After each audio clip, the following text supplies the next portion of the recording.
પોતાના સ્થાનને જીદ કરીને એ સ્થાનનું જે દી અવમૂલ્યન કરશે તે એને હેઠા આવીને રાવણ અને કુંભકર્ણ થવાનો વખત આવશે. અને પછી એને ઉદ્ધારવા માટે સનત કુમારોમાંથી કોકને વિભીષણ થવું પડશે.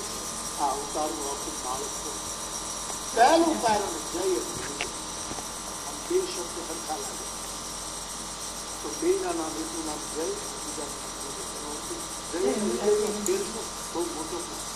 જય એટલે તમે જીતો અને તમારો જય જયકાર થાય જય.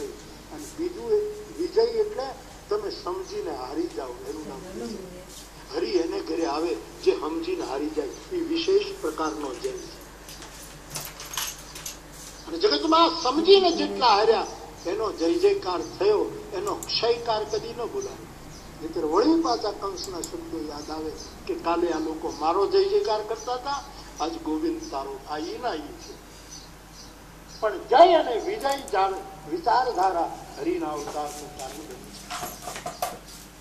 બીજું કારણ સતી વૃંદાએ હરિને શ્રાપ આપ્યો.